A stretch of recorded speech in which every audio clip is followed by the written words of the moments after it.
Thanks. Thanks, Karen. Minister, like you and everyone in this House, I was deeply disturbed by the scenes broadcast in the recent RTE Investigates programme. Whilst immediate and decisive action is required in those specific cases in Glasnevin and Portlaoise, and I fully support you and the Government's commitment to that, this must also be a catalyst for wider reflection. How are we going to care for a growing population of older people, many who will require some level of support to live with dignity and independence? Our population is ageing rapidly, and that is the mark of progress in public health, but it presents serious challenges. We must ensure that our care system is prepared not just for immediate pressures, but for the longer-term demands that will come with demographic change.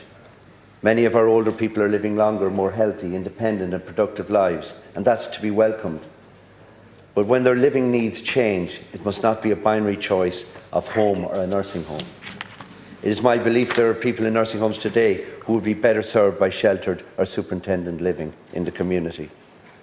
It is essential we get the regulatory framework right. I welcome you've met the Chief Inspector of HICWA and that he plans to appear before the Health Committee shortly. I also welcome your commitment to progressing safeguarding legislation whilst recognising existing protective legislation, policies and protocols. While regulation is vital, it is only one part of the solution. Culture within care organisations is equally important, and it is culture that ultimately determines the quality of care experienced by patients. We know that culture comes from the top down. What we saw in those recent reports was not simply individual misconduct, although such behaviour is inexcusable, but the product of a deeply unhealthy organisational culture, where management is driven primarily by profit and staff are clearly undervalued, undermanaged and deprived of the most basic tools to do their job. In such an environment, it is inevitable that standards would degrade, staff would become demoralised, demotivated and disconnected. And culture is more difficult to measure, but we're going to have to find a way to do that. And we're also going to have to find a way to sanction those private companies financially who do not manage those nursing homes properly. As a GP who's worked closely with more than 10 nursing homes over the past 3 decades, excellent small community-based homes such as Nightingale in Ahasca, Oakwood in Roscommon, St Francis in Kilkerran and Mount Bellew Nursing Home, I've seen the difference that a positive personal culture can make. Older people living in their communities in those nursing homes, often with contemporaries they know and cared for staff they also know.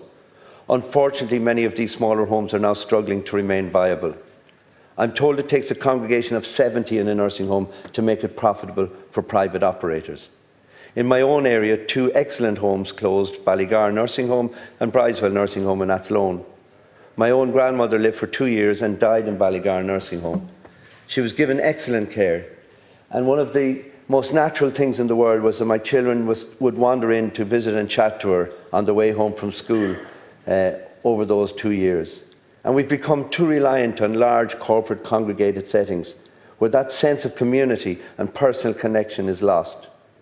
Now, I know you and the Government are committed to increase the provision of public nursing home places, most especially in the area of people who are living with dementia and Alzheimer's. However, we must look beyond institution models. We need to build a continuum of care that enables older people to live in their homes and communities for as long as possible. We must also use smart technology to enable them to do so. Nursing home care should be the last resort, not the default option. That means being more ambitious about innovative care models, such as retirement villages, where independence is preserved and intermediate levels of support are provided. It also means addressing the current barriers to home care. Too often where home care packages are approved, they cannot be delivered due to workforce shortages.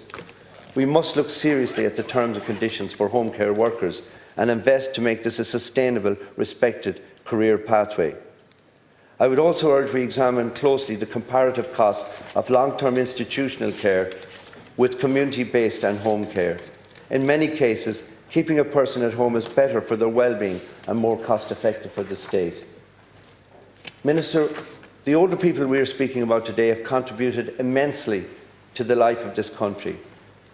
The least we owe them is a system of care that honours their dignity, respects their humanity and allows them to live with purpose and autonomy for as long as possible.